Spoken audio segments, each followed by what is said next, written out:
اللہ تعالیٰ نے قرآن مجید میں ارشاد فرمایا کہ الأخلاء یومئذ بعضهم لبعض عدو إلا المتقین۔ فرمایا بڑے گہرے دوست بھی قیامت والے دن دشمن بن جائیں گے سوائے ان کے جو پرہیزگار ہوں گے۔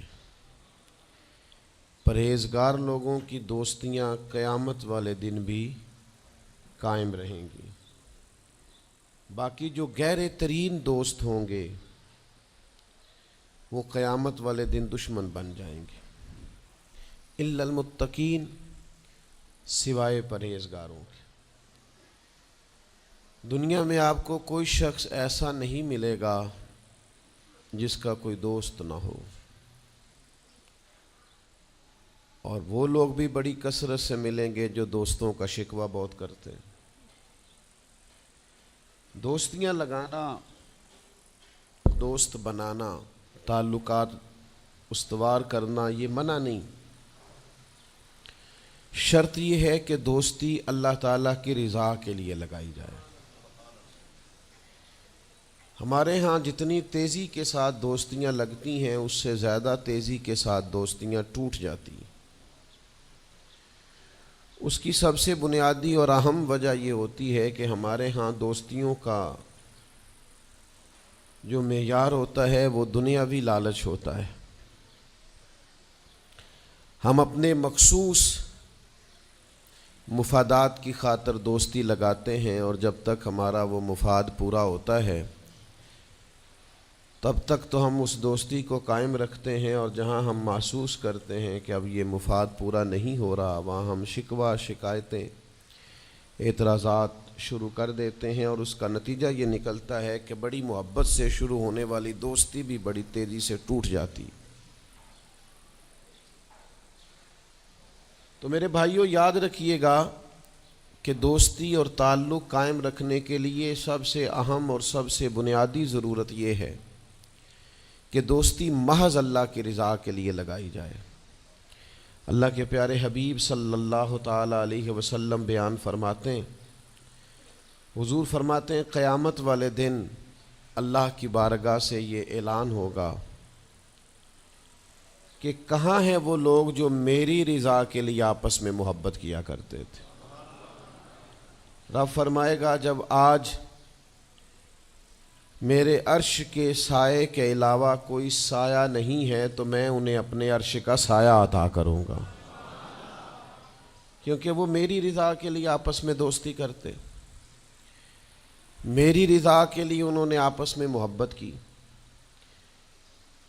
تو دوستی کا سب سے پہلے تو یہ سٹیٹس بنائیں کہ اس کے اندر محض اللہ کی مرضی، اللہ کی رضا کے لیے ایک دوسرے سے پیار، منفعت نہ ہو اس کے اندر کوئی بھی، دنیاوی لالچ کوئی بھی نہ ہو، ہرس نہ ہو، ہوس نہ ہو، طمع نہ ہو، ذاتی مفادات نہ ہو۔ جب ان سے بالاتر ہو کر لوگ دوستیاں لگاتے ہیں تو وہ دوستیاں قائم رہتی ہیں۔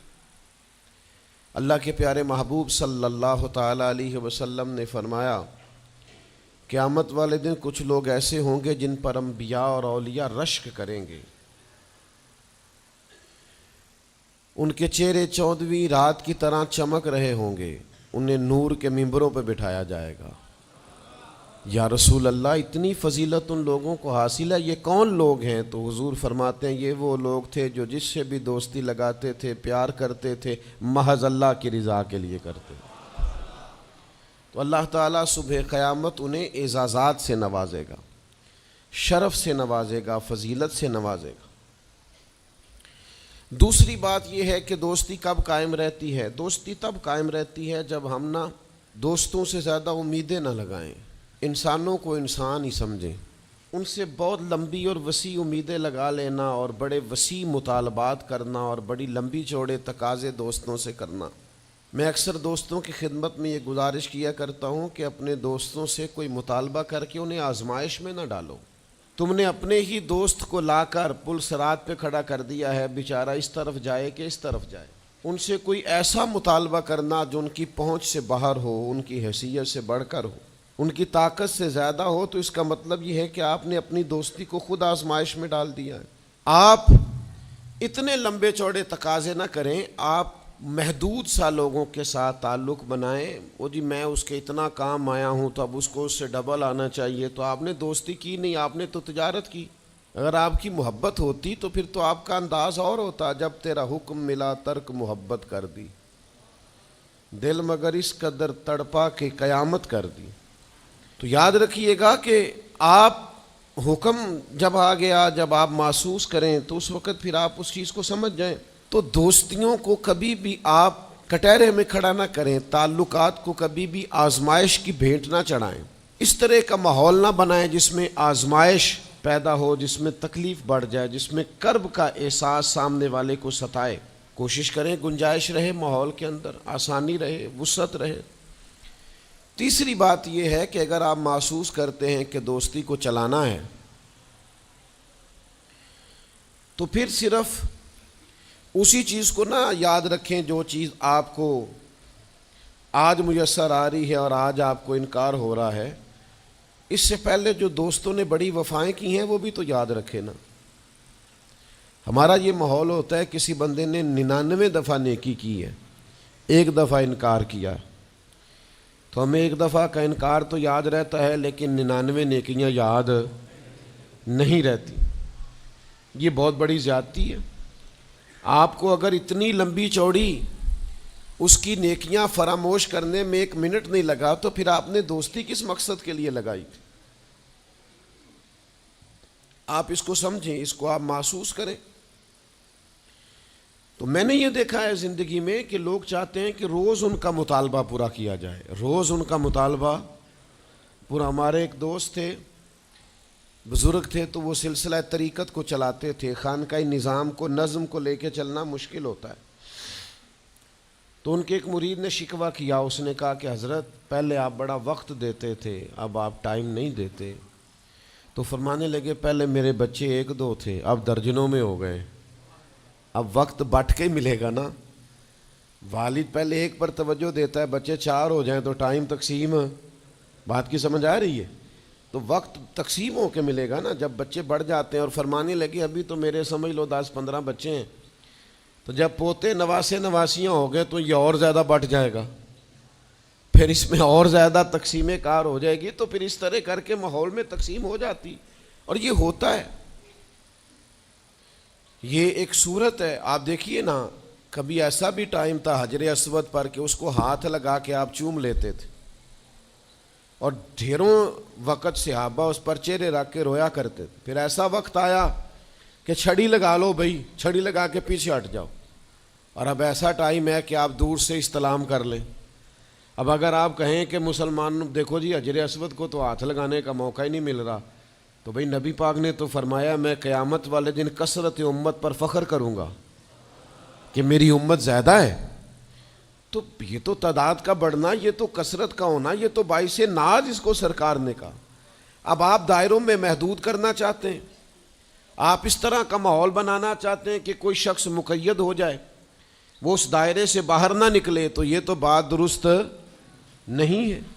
تو کوشش کرنے کا مقام یہ ہے کہ آپ دوسروں کے لیے بھی گنجائش پیدا کریں، دوسروں کے لیے بھی آسانی کرنے کی کوشش کریں، پھر تعلق برقرار۔ اور پھر آپ پچھلی نیکیاں بھی تھوڑی یاد رکھیں کہ اس سے پہلے اس نے بڑی نیکی کی، بڑی محبت کی، تو پچھلی نیکیاں بھی دوستوں کی یاد رکھیں۔ صحیح بخاری سے ایک حوالہ عرض کرتا ہوں، نبی پاک صلی اللہ تعالیٰ علیہ وسلم کا نا ایک راز لیک ہو گیا۔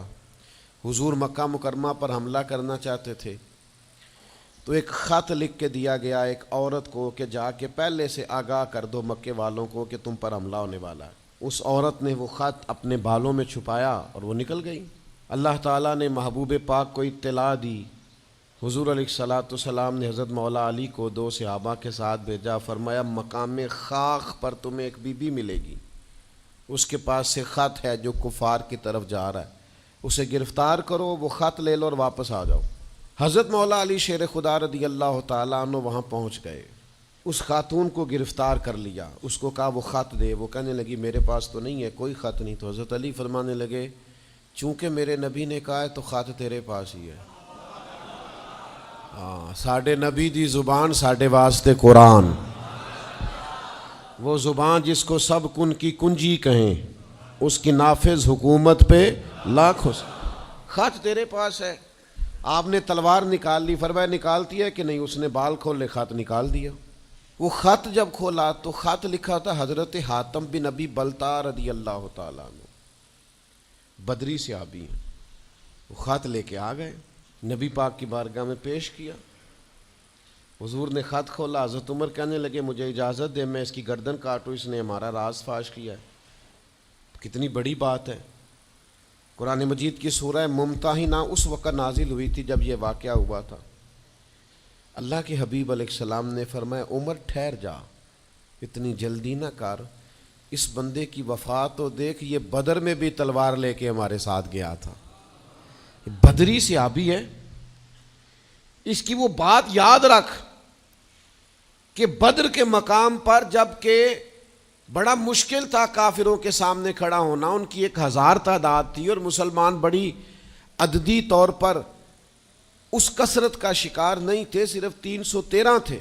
اس موقع پر ان کے ساتھ کھڑا ہونا کوئی آسان نہیں تھا، لیکن یہ پھر بھی ہمارے ساتھ گئے تھے. تو حضرت عمر رضی اللہ تعالیٰ عنہ جب چپ کر گئے تو اللہ نے قرآن نازل کیا، کہا اے ایمان والو یہودیوں اور عیسائیوں کو اپنا دوست نہ بتاؤ. تو حضور فرمانے لگے دیکھ لو عمر، اللہ نے اسے مومن کہہ کے پکارا ہے، اللہ نے بھی اسے. اب نبی کریم نے فرمایا بتاؤ یہ تم نے کیا کیا؟ تو عرض کی یا رسول اللہ صلی اللہ علیہ وسلم آپ میرا ظاہر باطن جانتے ہیں. جتنے بھی یہاں سے لوگ ہجرت کر کے مکے سے آئے ہیں نا، ان کا کوئی نہ کوئی رشتہ دار مکے میں ہے جو ان کے رشتہ داروں کا، بال بچوں کا، گھر والوں کا دھیان رکھتا. میرا وہاں کوئی بھی نہیں، اور مجھے پتا تھا آپ نے حملے کا ارادہ کر لیا ہے تو انشاءاللہ کامیابی اللہ نے مسلمانوں کو ہی دینی ہے، وہ کر کچھ نہیں سکتے. میں ان پر ایک احسان کرنا چاہتا تھا تاکہ وہ میرے بچوں کا اور میرے پیچھے گھر والوں کا تھوڑا خیال رکھیں، اتنی سی میری خواہش تھی. میرے نبی کریم نے ان کا عذر قبول کر لیا. فرمایا ٹھیک ہے، آپ جو کہہ رہے ہیں بات ایسے ہی ہے، آپ کو اسلام کو نقصان نہیں پہنچانا چاہتے، آپ یہ چاہتے تھے کہ کوئی ایک نیکی ان پہ کر دی جائے تاکہ وہ آپ کے. تو اتنی بڑی بظاہر بات تھی لیکن حضور نے قبول کر لی. معنی کیا ہے کہ دوستوں کی پچھلی نیکیاں بھی یاد رکھنی چاہیے، ان کی پچھلی بھی خوبیوں اور پچھلے بھی معاملات کو تھوڑا یاد رکھنا چاہیے. ہم کیا کرتے ہیں؟ ہم کہتے ہیں جی اب وہ یہ نہیں کر رہا، بھئی تب کر رہا تھا نا، تو تب کی یاد کر لو، تب کی یاد رکھ لو، اس وقت کی آپ خیال کر لیں. ہم کیا کرتے ہیں؟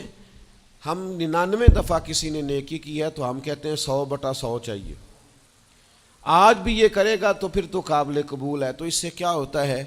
اس سے تکلف پیدا ہوتا ہے. ایک آدمی روز کیسے نیکی کر سکتا ہے؟ چوتھی بات یہ ہے اگر ہم چاہتے ہیں دوستیاں نبھیں تو اسلام کا ایک حسن ہے کہ اسلام دین اعتدال ہے. اسلام کہتا ہے چلو ہی ذرا معتدل ہو کے، پہلے ہی ذرا تھوڑا سا احتیاط سے چلو. ہم جب کسی بندے کے اوپر فدا ہوتے ہیں تو پھر پورے ہی فدا ہوتے ہیں، پھر تو جناب یہ بھی تیرا ہے، یہ بھی تیرا ہے، یہ بھی تیرا ہے. اور جب بعد میں لڑائی ہوتی ہے تو چائے کی پیالیوں کا بھی حساب کرتے ہیں کہ وہ جو وہاں جاتے ہوئے چائے پی تھی نا اس کے پیسے بھی میں نے دیے تھے، لہذا وہ بھی میرے بنتے ہیں، واپس کر. کورے ورک کتاب نہیں ہوندے، پتھر دل گلاب نہیں ہوندے، اور سجنا پہلوں ہی سوچ کے لائیں پھر یاراں نال حساب نہیں ہوندے.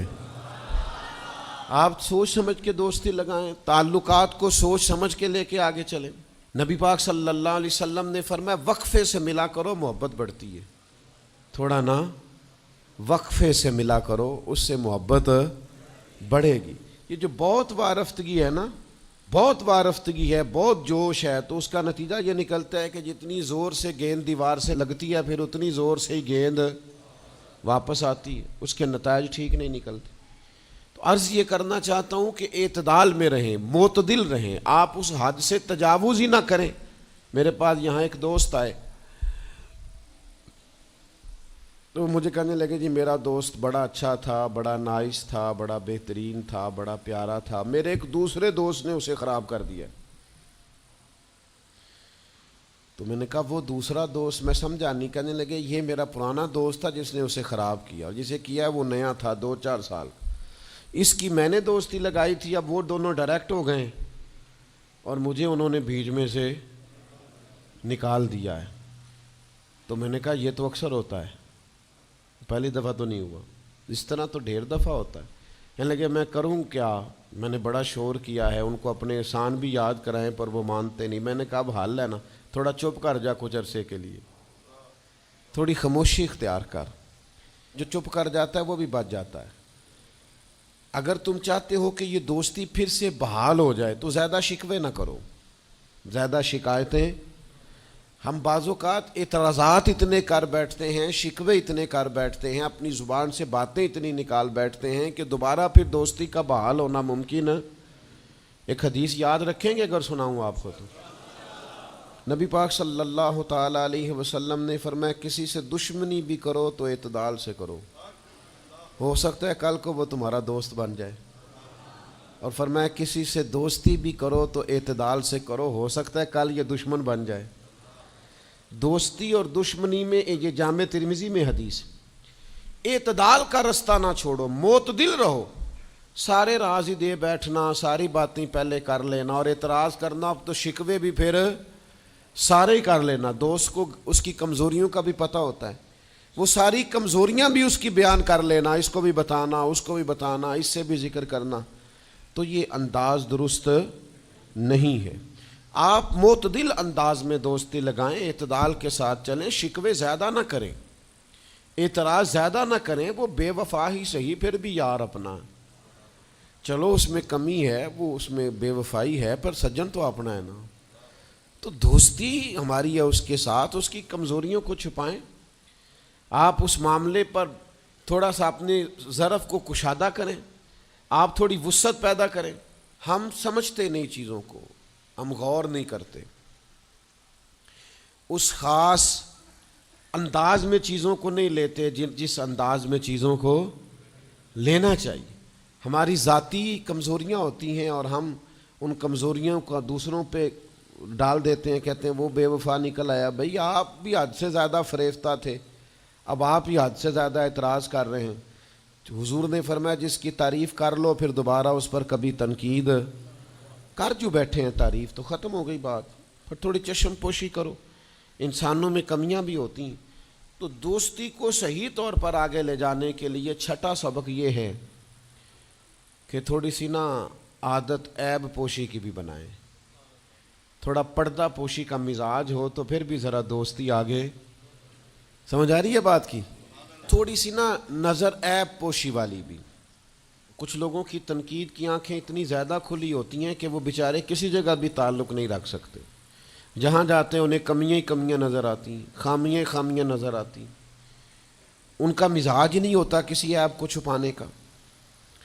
تو آپ جس جگہ پہ موجود ہیں, جس جگہ آپ کے تعلقات ہیں, جہاں دوستی ہے, جہاں محبت ہے, وہاں تھوڑا سا عیب پوشی کا بھی مزاج ہونا چاہیے.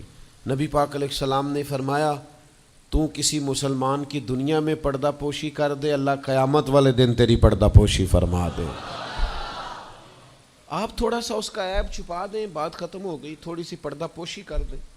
دیکھیں نا, ہمیں حکم دیا گیا ہے شریعت میں, کسی شخص کا انتقال ہو گیا, اب کچھ لوگ اس کے غسل میں شریک ہیں, تو ان کو حکم یہ ہے کہ اگر تم نے کوئی اچھی بات دیکھی نا, خوبی دیکھی, چہرہ کھل گیا ہے, جسم تر و تازہ ہے, تو یہ سب کو بتاؤ. اور اگر تم کچھ ایسی چیز دیکھو کہ بیماری کی وجہ سے جسم اکڑ گیا ہے یا کسی وجہ سے چہرے پہ کوئی سیاہی آ گئی, جو کسی سے ذکر نہ کرو. جانے والے کے لیے تم اچھی چیزوں کو تو بیان کرو لیکن نقائص کو کبھی بھی بیان نہ کرو. اور نبی پاک علیہ السلام نے فرمایا اذکروا محاسن موتاکم, جب تم میں سے کوئی دنیا سے چلا جائے تو اس کی اچھی اچھی باتوں کا بیان کرو, اس کی اچھی اچھی باتوں کا ذکر کرو, اس کی خیر والی باتیں ڈھونڈ کے لوگوں کو سناؤ. یہ خوبی پائی جاتی تھی, یہ خوبی پائی جاتی تھی, یہ خوبی پائی جاتی. میں تھوڑے دنوں کی بات ہے, ایک جگہ پہ میں حاضر تھا, تو ایک صاحب وہاں اپنے ہی دوستوں کے کسی جھوٹ کا ذکر کر رہے تھے اور وہ کہتے ہی جا رہے تھے بڑا غلط ہے، بڑے جھوٹ بولتا ہے، بڑے جھوٹ بولتا ہے، بڑے جھوٹ بولتا ہے۔ تو ایک آدھ دفعہ میں نے ان سے کہا کہ چلیں چھوڑیں، کوئی اور موضوع بھی ڈسکس کریں۔ تو پھر انہوں نے کہا جی وہ بے وفا بھی بڑا ہے، مطلب پرست بھی بڑا ہے۔ پھر میں نے کہا چلیں کوئی اور موضوع بھی چھیڑیں۔ انہوں نے کہا نہیں جی وہ بندہ ہی بڑا غلط ہے۔ میں نے ان سے کہا ایک بات کروں؟ کہنے لگے کر لے۔ میں نے کہا آپ کو اس سے پیار بڑا ہے۔ کہنے لگے وہ کیسے؟ میں نے کہا آپ اس کا موضوع چھوڑنے کو تیار ہی نہیں۔ یہ جو آپ شکوہ کر رہے ہیں نا، اس کو نچوڑے نا تو اس کے اندر سے محبت چھلکتی ہے۔ آپ اس کا موضوع چھوڑنے کو تیار، یہ جو ہر بات پہ اب کبھی آپ کہتے ہیں جھوٹا بڑا ہے، کبھی کہتے ہیں بدعہد بڑا ہے، کبھی آپ کہتے ہیں وہ مطلب پرست بڑا ہے، تو 3-4 دفعہ آپ سے کہا ہے موضوع بدل دیں تو نہیں نہ بدل رہے۔ اس کا مطلب یہ ہے کہ آپ کو اس شخص سے محبت۔ تو یہ جو آپ شکوے کر رہے ہیں نا بار بار، اسے بھی نچوڑیں تو اس کے اندر سے محبت چھلک رہی ہے۔ وہ جو باپ بار بار کہتا ہے نا فلانا منڈا میرا بڑا نافرمان ہے، تو اصل میں والد کو پیار ہوتا ہے۔ وہ بار بار جو اس کا ذکر کرتا ہے، بار بار لوگوں کے سامنے، اچھا بچہ کہہ رہا ہوتا ہے مجھے بدنام کر رہے ہیں، یہ دیکھیں جی بار بار ہر جگہ سے یہ میری شکایتیں کرتے ہیں۔ تو اصل بات کیا ہوتی ہے؟ اصل بات یہ ہوتی ہے کہ اس بندے کو اس سے محبت بہت زیادہ ہے، وہ چاہتا ہے اس پیار کے سبب سے، اس محبت کی وجہ سے کہ وہ بار بار اس کا ذکر کرے، بار بار اس کا تذکرہ کرے، تو تھوڑی عیب پوشی کا مزاج بنائیں، تھوڑا درگزر کی طبیعت بنائیں، تھوڑا ماحول کے اندر اس طرح کا مزاج لے کے آئے۔ ہم دوستوں سے میں اکثر ایک بات کرتا ہوں، ہم نہ صرف خامیاں یاد رکھتے ہیں، خوبیوں کا ذکر نہیں کرتے۔ اس کا نتیجہ یہ نکلتا ہے کہ ہماری دوستیاں تیزی سے ختم ہوتی ہیں، تعلقات زیادہ دیر پا ہوتے نہیں، چلتے نہیں۔ ہمیں کرنا یہ ہے کہ ہمیں اللہ کی رضا کے لیے دوستی کرنی، اللہ کی رضا کے لیے لوگوں سے پیار کرنا، اللہ کی رضا کے لیے اللہ کے بندوں کی باتیں سننی، اللہ کی مخلوق سمجھ کے لوگوں کی خوبیاں دیکھنی، اللہ کے بندے سمجھ کے ان کے اندر پائی جانے والی باتوں کو ہم نے اخذ کرنا۔ اگر ہم تعلقات میں لالچ لائیں گے، ذاتیات لائیں گے، زیادہ امیدیں لگائیں گے، اس کا نتیجہ ٹھیک۔